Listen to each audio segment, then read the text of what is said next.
The CDC is now recommending a second booster shot for adults ages 50 and older, and some people who initially received the Johnson & Johnson vaccine. Here to answer your questions is Dr. Helen Boucher, the interim dean of Tufts Medical School and an infectious disease specialist at Tufts Medical Center. Dr. Boucher, thanks for being here.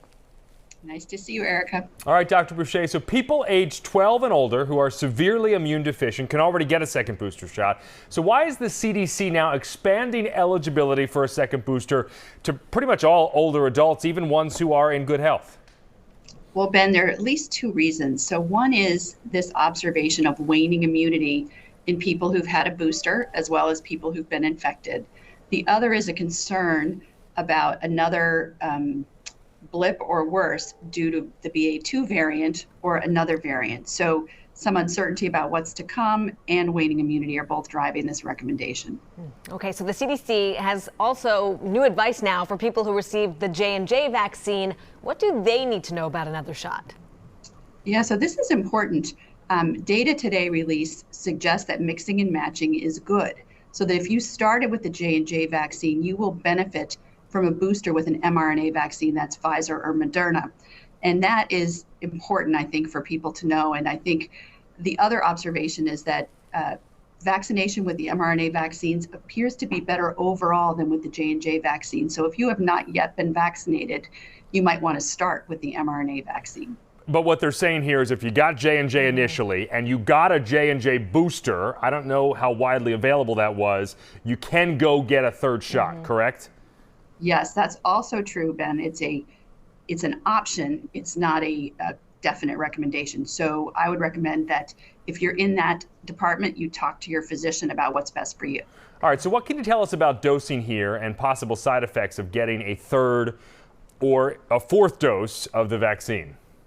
Right, so that's kind of good news in that it's the same dose as the initial booster, and the side effects don't appear to be any worse. So the side effects are things like a sore arm, a little flu-like symptoms, aches, pains, maybe a low-grade fever for a day or two.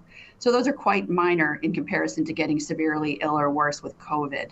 And so far, the data from Israel suggests no increase in side effects from getting that extra dose.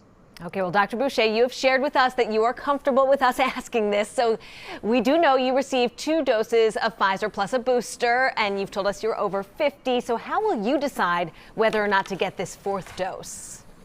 Yeah, this is the conundrum, right? There are still, these data are early, and they're not clear that a healthy 50-something-year-old needs to get the extra booster at this time. I think I'm going to watch to see what happens with BA.2. I don't have any other immunocompromising conditions that make me worried, and sort of continue to follow the data to make this decision.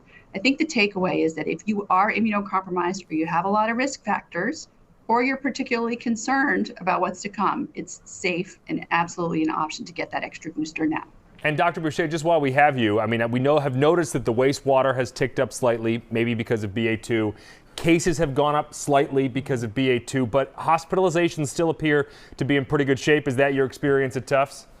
Yes, that is our experience, and it's reassuring, Ben, I think, that we're not seeing the rate of increase as we did with Omicron in either the wastewater or the cases. Of course, it's early and we need to be very vigilant, but so far we're reassured by what we're seeing in terms of hospitalizations. Okay, Dr. Helen Boucher from Tufts, thanks as always for sharing with us and for your insight. Thank you.